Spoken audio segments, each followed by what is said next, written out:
watching the English newscast. I'm Linda Tamim, and now for today's news.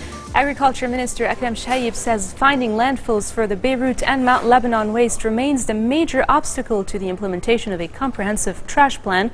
Addressing reporters following a meeting with Prime Minister Tamam Slam, he said landfills should be secured, and Hezbollah and the Amal movement have done their part in providing a dump in the Bekaa Valley. Shayib then held a meeting with Kataib Party leader Sami Jmail and said the latter offered to establish a landfill in Kasserwan.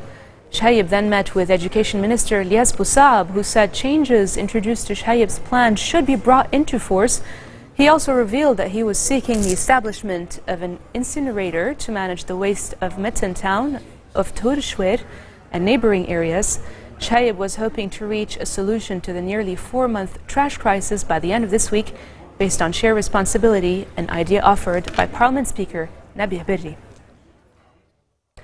The We Want Accountability campaign has called on the government to declare an emergency plan focusing on the collection of trash from the streets. In a news conference held near the Ministry of Environment in Beirut's Riyad Soleh area, campaigners said the ministerial committee continues to stall in its performance and is dealing with the matter by prioritizing the interests of the political elite in the country. The activist group called for the collection of trash and its packaging in insulating bags. They also demanded endorsement of the necessary decrees in order to transfer the money of municipalities before negotiating with people over the establishment of landfills on their land. They also demanded the termination of a contract with Sutlin and the implementation of recycling initiatives. The owner of a building that collapsed in Beirut's Ashrafiyya district nearly 4 years ago was sentenced to 2 years in prison and was ordered to compensate the victims' families.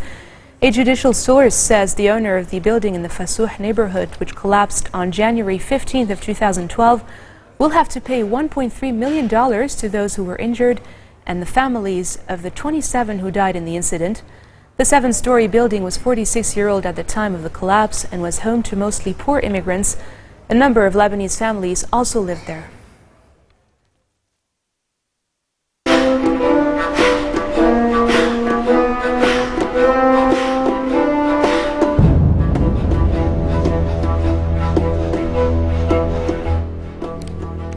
Russia appears to have carried out strikes in Syria's Darab province for the first time ever in an apparent expansion of its aerial campaign. This is according to the Syrian Observatory for Human Rights, which has no immediate details on casualties or damage in the strikes. The area targeted is controlled by an array of opposition groups, including moderate and Islamist rebels and the Al-Qaeda affiliate Nusra Front. This morning, the observatory said Russian warplanes renewed strikes elsewhere in Syria, including in the central province of Homs and the northwestern province of Idlib. Russia says its air campaign targets the Islamic State group and other terrorists, but the opposition accuses Moscow of focusing on moderate and Islamist rebels rather than jihadists. China abolishes its one-child policy. That's coming up next. Stay with us.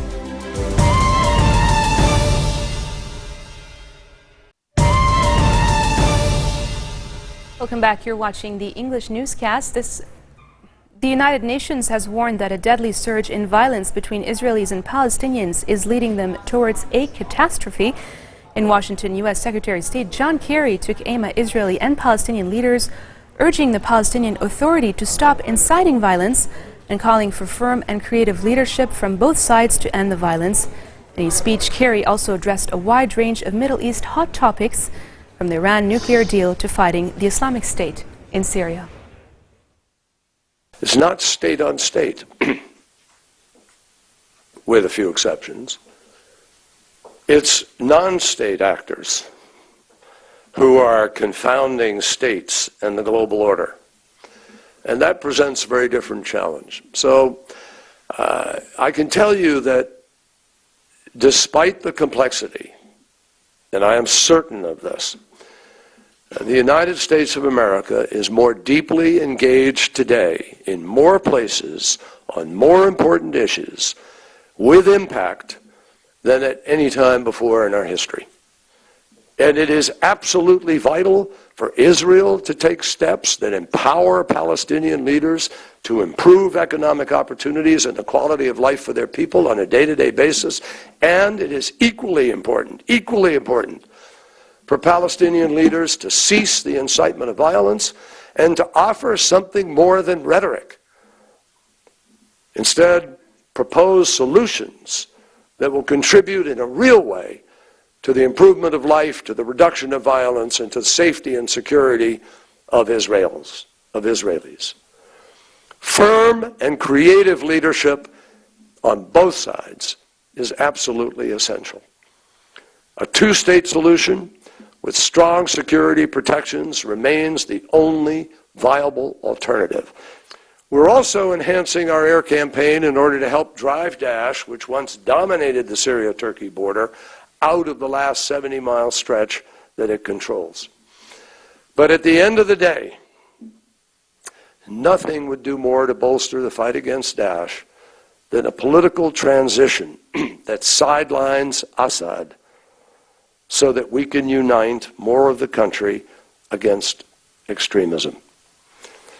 We have to eliminate the mindset, which was encouraged from the beginning by both Assad and Daesh, that the only choice Syrians have is between the two of them, that the United States of America is determined to turn back the destroyers and build a future that is characterized by prosperity, by peace, and by dignity for all people.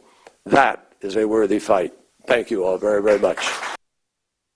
International talks in Vienna this week will test whether Russia and Iran are serious about finding a political solution to the war in Syria.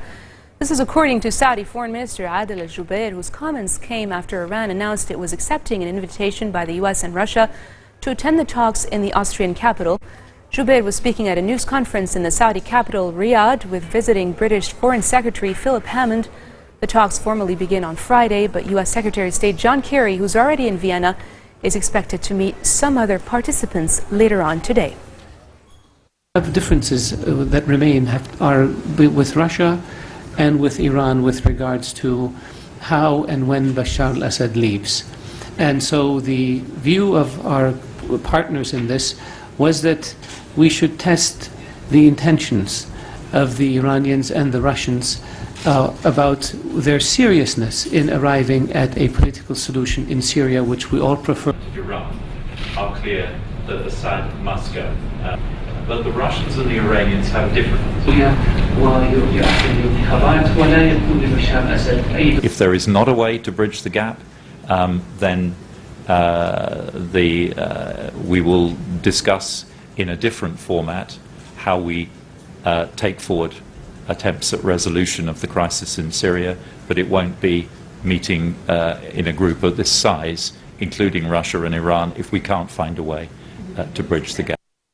China has decided to abolish the country's one-child policy and allow all couples to have 2 children.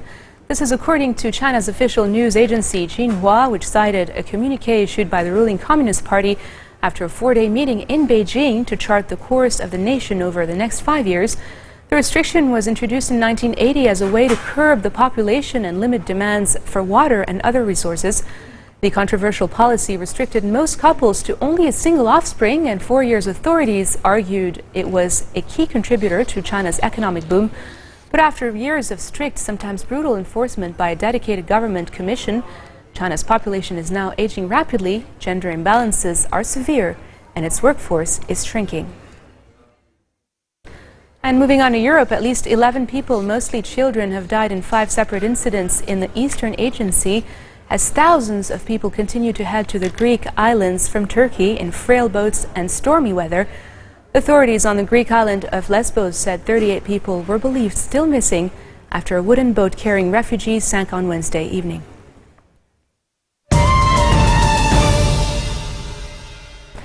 Prosecutorial staff took the stand again at the Special Tribunal for Lebanon on Wednesday, testifying about the geographic surveys and phone record analysis they conducted in support of the prosecution's allegations that 5 Hezbollah members carried out extensive surveillance to plot the 2005 assassination of former Prime Minister Rafiq Hariri.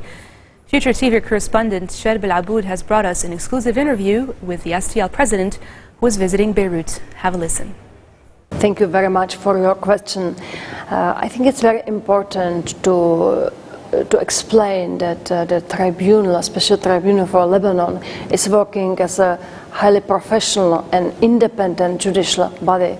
We have a combination of Lebanese and international judges with high judicial experiences, and our work, despite of political circumstances behind the establishment of the tribunal, our work is purely judicial, and it's combination of the highest level of international and national legal experiences as well as judicial. So the work is independent and purely judicial, without any political pressure and involvement of politics, which I believe is very important to highlight, and hopefully US media can help to understand the society how important it is to distinguish between political power and judicial power, which I believe is one of the essential key for the rule of law in the country. So what is important to start with, that international tribunals do, as the special tribunal for Lebanon as well, we do not have any our own police, so we depend on the country who is responsible for cooperation, which is Lebanon in our case, to make effort to bring people who are accused before the tribunal. So Lebanese authorities have a duty to make effort to bring people before the tribunal. The Prosecutor General of Lebanon is submitting every month a report to the President of the tribunal about potential development and situation, and that's how we deal with this situation. We are fully aware of responsibility we have toward the Lebanese people, Lebanese society, and also we know that the justice should be expeditious as possible, but what is very important to ensure fair trial and to guarantee all the rights of the accused. So I cannot promise you any concrete day, of course, but what I can assure you that we are aware of the responsibility and working to expedite the trial at the same time to guarantee fairness of the trial. The mandate of the tribunal has been extended until February 2018, and our work, I very much believe can be completed in some way around the end of this mandate, which is not promise of concrete date, but that's how the situation is continuing. If we consider that the prosecutor is expected to finish his case in 2016, and then victims have the right to present their concerns and views, and then defense can start their own case. So there are many circumstances we will have to deal with. This marks the end of our bulletin for today. Now for a recap of our top stories. Agriculture Minister Akram Shayib meets with officials and says finding landfills for Lebanon's garbage remains the major obstacle to the implementation of its trash plan. The We Want Accountability campaign calls on the government to declare an emergency plan focusing on the collection of trash from the streets. And Saudi Foreign Minister Adel al-Jubeir says the Vienna talks will test whether Russia and Iran are serious about finding a political solution to the war in Syria. Those are your top stories for this Thursday. I'm Linda Tamim, and I thank you all for tuning in this afternoon. Take care.